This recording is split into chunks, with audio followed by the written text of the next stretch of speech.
Major support for these broadcasts is provided by the CUNY TV Foundation, New York Community Bank, Kilroy Architectural Windows, New York's window company, Capital One Bank, Perfect Building Maintenance, Chase Commercial Term Lending, Geneva Burns, Gian Tomasi and Webster, M&T Bank, the Wickoff Group, Chelsea Lighting, Greenberg Traurig, LLP. Additional support is provided by Ackman Ziff Real Estate, AKA Hotels, Corman Communities, Bank of America, Merrill Lynch, Bank Leumi, USA, Briarwood Organization, CBRE, Colliers International, NYC, Cushman & Wakefield, DDG, Douglaston Development, Levine Builders, Dime Savings Bank of Williamsburg, Eastern Union Funding, Flushing Bank, Friedman LLP, Herrick Feinstein LLP, Hersha Hospitality Trust, Investors Bank, New Banks, James D. Kuhn Real Estate Center at Syracuse University,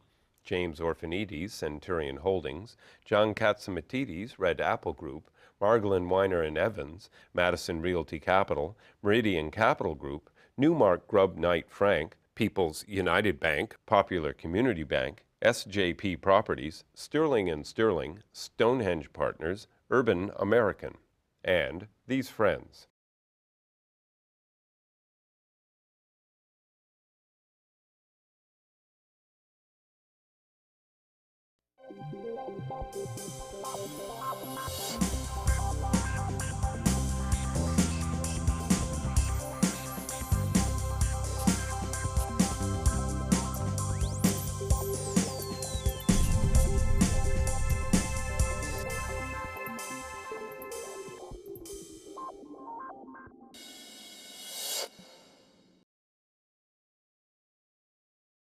$52 million visitors to New York City, 15,000 new hotel rooms. The city is on fire. Everybody wants to be here. And what's happening in the hospitality industry? So today I've assembled this group of leaders to talk about the hospitality market in New York and the region. My guests, they include Will Abide, who's the president and CEO of Gemini Real Estate Advisors and Gemini Hospitality. Abraham Hidary, who is the principal of Hidrock Realty. Raphael Fishback, who is a principal at Mesa West Capital. And last but never least, Neil H. Shah, who is the president and COO of Hersha Hospitality. So I got three owners, and I got the guy with the money, And I also have, what's very interesting, I have three owners who have recently opened up a number of new hotels. And I have to go visit yours, but I've been to the Jade, which is on 13th Street, which is magnificent. I've been to the Hyatt Union Square on 13th Street. And now you've recently opened up two hotels, right? Yes, right. Spring Hill Suites on 37th Street and 5th Avenue, and the Courtyard by Marriott on 35th and 6th. So how is business? How is business? We're here right now. It's the end of May. How is business in the hospitality market today? Abe? I could give you an example from the Spring Hill Suites. We opened up on a Wednesday about 2 weeks ago. That Saturday night, so 3 days later, we were 95% occupied at a $294 ADR. So to show you how quickly we were able to ramp up. Now, where are these people from? I mean, do you take statistics of where your visitors are from? Where were your visitors from? So far, it's been split about 50-50, leisure and business. That particular weekend, just 3 days after we opened, where we had no advanced pre-bookings because we weren't sure the exact date we were opening, that was mostly leisure, transient business. And Will, what's going on in the village, on your side of the village? What's doing at the Jade?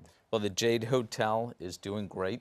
It's an upscale boutique hotel that has inspired nostalgia sort of feel to it. So it feels like a piece of and a wonderful Tuesday night called Jazz at the Jade. That's right, Jazz at the Jade on Tuesday nights. It's been a lot of fun. And business has been great. We opened up about 2.5 months ago. Our rates have been mid 300s, which we're very pleased with. That's frankly ahead of where we thought we would be at this point. And overall, our portfolio is looking to be up about 7% year over year. Now, I will say that it's never been more competitive. One trend that we have seen, which we think is going to continue, is that guests are waiting until the last minute before they book rooms in the city, which makes it a lot more competitive for all of Do you us. see that? I think that's absolutely true. Yeah, we absolutely see that. There's, I think this recovery in New York City, like on one hand, there has been less group activity and less kind of large business groups coming for a conference or coming for a group. So it's more of these individual transient travelers coming for a few days on business or leisure in some cases, but we orient ourselves a lot towards the business customer. But their booking window, if in the good old days we used to think of it as 2-3 weeks kind of advance notice, these days it is a few days. And so it is highly, highly competitive And let's today. talk about your Union Square property, which took Yeah. a little longer than planned. That's but right. It really paid. It's a beautiful property. Thank you. Yeah, we just opened less than a month ago now, and the hotel, it is a kind of what we would term a 4.5-star kind of hotel. We are very focused relative to a lot of the larger hotels in the city to be very focused on the rooms part of the business. So we've devoted a lot of our effort and our design in creating a great room environment and then having nice public areas, but then we've brought in outside restaurateurs to run our restaurants. And that's what we've been doing. In those cases where we do have restaurants or bars in our properties, we are generally finding a best-in-class local operator and leasing that space to them. Now, what's interesting, and I'll ask Abe the question, you're operating really nice restaurants where people can enjoy a reasonable priced dinner. How about you and your properties, which are right in the Herald Square neighborhood? So our Because there's enough restaurants in the neighborhood that you exactly. don't really need. We own an office building on 36th Street between 5th and 6th, which had 3 small retailers for decades, varying different industries. And we put that space together, created a wonderful Irish pub that's become very, very popular very quickly. But that's an example of where tourists today can go. They don't need to eat in the hotel. They probably don't want to eat in the hotel. They want a nice, clean room and a comfortable bed. So that's what we're building. So since I have the hotel, how is the money for hospitality? Well, I think Is it easy for you to put out? Is there a lot of demand? What's the status on that? Well, I'd say it's very competitive, especially if we look back over the last 12 months. It's certainly, hotels are back in vogue. I think for a lot of traditional lenders, it's the last product type that they'll lend to, just given that it's an operating business, and that's sometimes challenging for credit committees or investment committees. But I think now, like what you're seeing is money is back for it. It's definitely we are seeing an increase in demand for hotel loans, particularly on the first mortgage side. Increasing competition. So I think it is, we have been successful in putting it out. But you bring out an interesting situation. Okay, here I have, Neil, how many hotels does Hersher own? About 80? We own about 80 across the U.S. Right, and in the New York City market, you probably We have about 16 in Manhattan. 60, and and if we go on the East Coast, you have We at have least about 60 to 70 60 hotels. hotels, yeah. So here's a person with a proven history. Will has about 8 hotels, so he has a proven history, and Abe at least is dealing with the Marriott brand or somebody who has a history. But as I was saying prior to the show, there are people who are we are backing away like 2007. That some people, I'll call them the idiot savants, say, "Oh, here's a property, and I'm smart, and I can build a hotel," and they don't understand what's going into it. But you're saying to me, in a way, is lenders are saying, "I'll take the risk because I'm getting a higher return." And I'm not saying Mesa. I didn't say you, but you are saying that you are losing deals to competition, who are like the 5th and 3rd that I explained before, and other people who are out there and say, "Hey, I want to get a better yield on my money. I don't want to get 150 over LIBOR. I want to get 350 over LIBOR."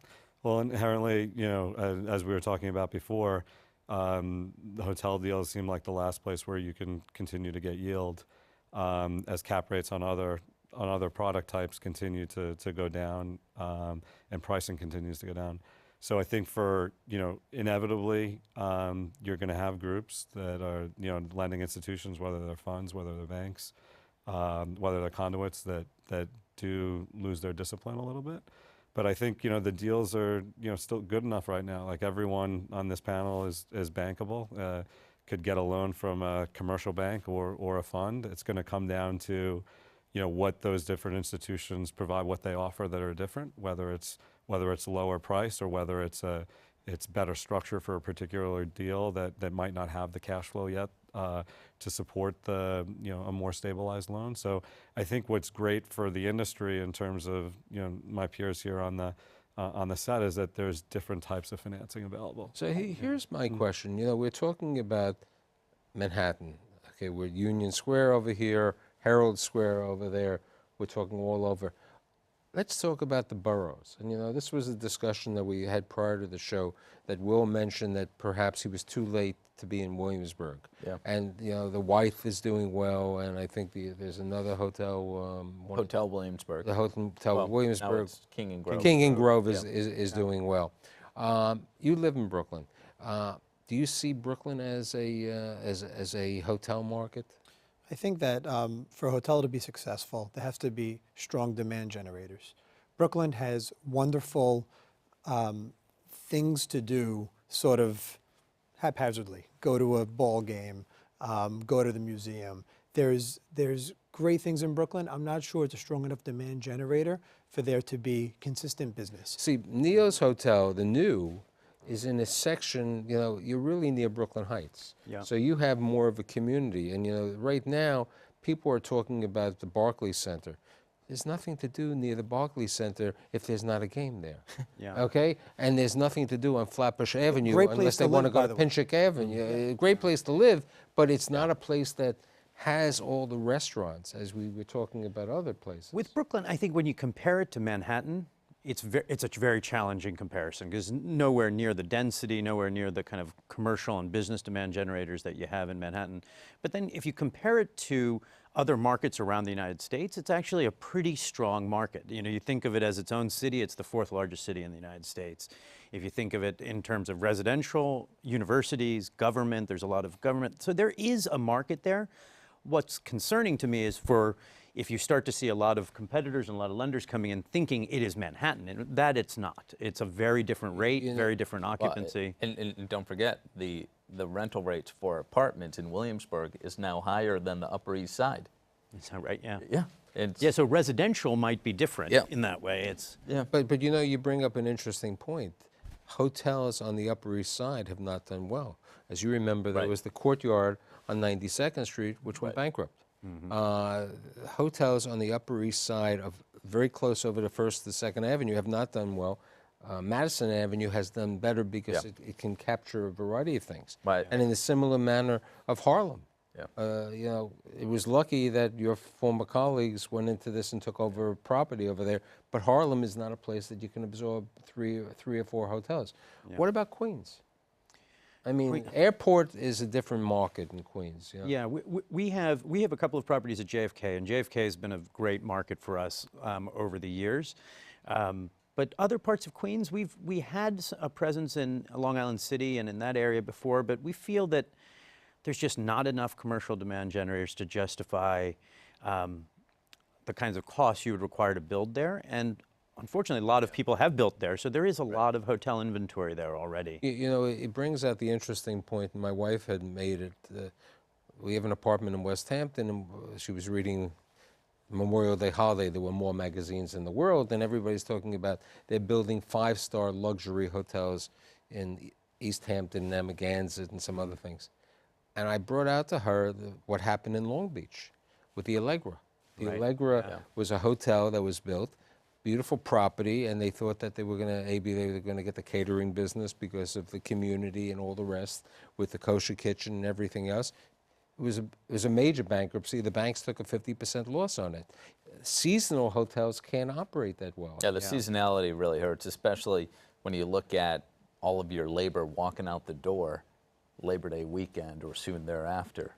Then you have to staff Right, back up. and that's why I don't believe that the East Hampton or the Amagansett market is really a 12-month situation. I don't think you would lend on that type. No, I think we've actually shied away from anything that has a high degree of seasonality. Right? Like I said, it's already we're not owners, so we're not experts in how the hotels operate, and it's already hard enough to understand it sitting from the lender seat. So anything that had like a significant amount of seasonality becomes a tough situation, right? Now, New York is changing in that terms. Just one small point, Mike. One thing that we've seen across the last 10 years, we've been active in Manhattan for about 10 years, and it used to be that January through March were so slow that it was a very seasonal market. There was maybe 10% of your revenue was generated in those 3 months. That has changed completely. It is now much even distribution throughout the year, and I think that's a function of the international demand here. We're getting so much international visitation that is coming all year round. It's not driven by a particular. There's this discussion. I believe they're building 2 or 3 hotels in the Bronx today, and I think Simone is building a hotel near his office building, which is right next to. It's being leased to Montefiore Medical Center. So there's a need because of the day surgery and all the rest. So and you could probably absorb a certain amount. But I'm not certain of other markets of like Staten Island, which has had limited hotel success.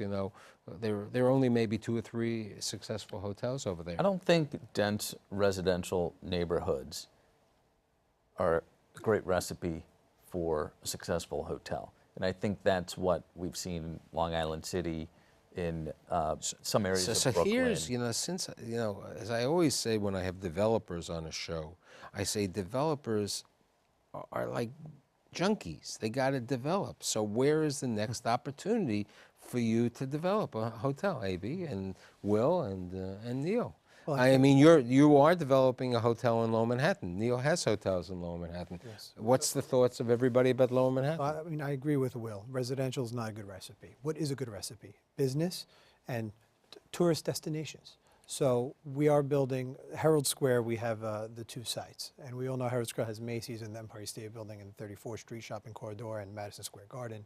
Bryant Park and Times Square is a few blocks away. The World Trade Center that site is becoming, I would say in 2 to 3 years from now, will be the second best site to Times Square for a tourist.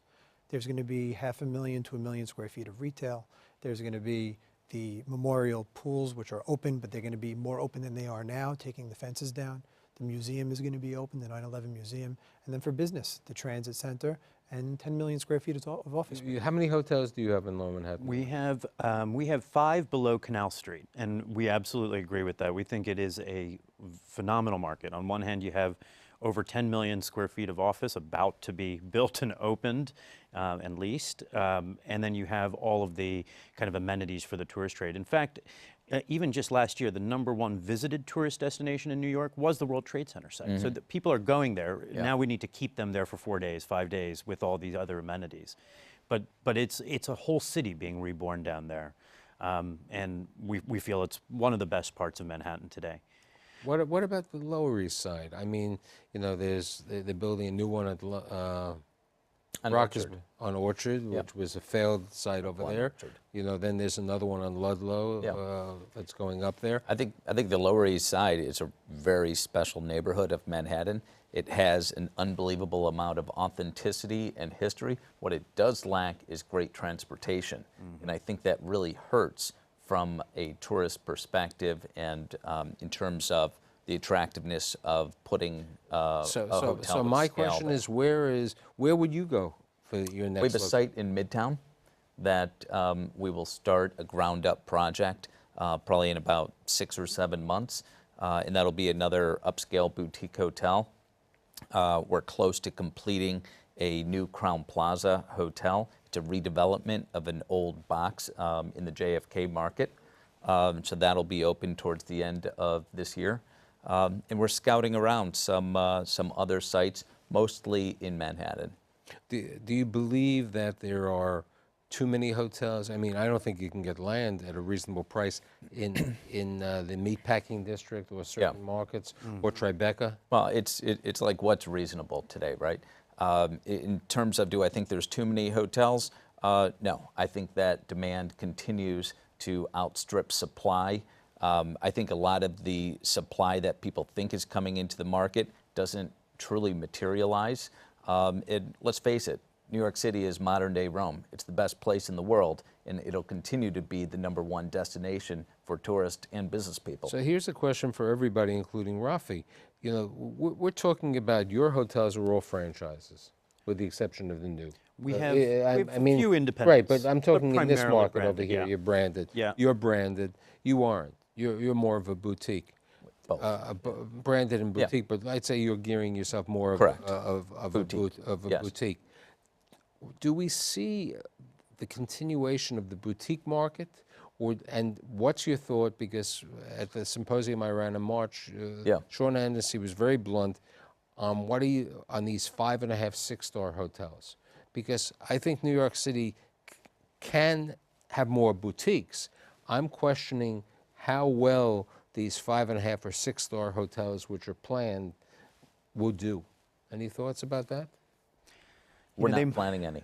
I didn't, but you're in the business, okay? Yeah. I mean, Larry Silverstein's deal downtown, a Four Seasons, Yeah. which will be really the first 5-star, a true 5.5-star over there. Right. You know, downtown, not far from the Trade Center, a good site, you know, over there.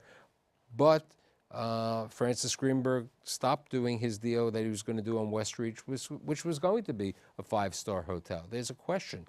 The Bacharach Hotel. Yeah, but he's going to do condos there. Right. And So he'll do there's- phenomenally right, well. Right. with the No, I'm condos not there. questioning, okay? Yeah. But I'm talking about the different idea. You know, in Midtown right now, you got the Bacharach Hotel Yeah. on 57th Street, 52nd Street. You have 57th Street, you have the Park Hyatt over there. Yeah. You know, Look, these 5.5, 6-star hotels are very risky, and it all comes down to who's the equity, who's the capital into those deals. If they can withstand the turbulence and demand shocks during the development cycle, you know, good for them. I'd love to see. And if they some can of those tolerate hotels. kind of a low yield. They Yeah. might not be big cash flowing properties, That's right. but generally, luxury hotels in Manhattan, you go cycle to cycle, their values increase pretty significantly. It's very difficult. It's and when they I would go also- bankrupt, they go under, like the W did on. I would argue That they do. I would argue that when you put a 5-star hotel next to a 3-star hotel, the net income per room may end up fairly similar, because although the 5-star is going to have a higher rate, they're going to have a lot higher expenses.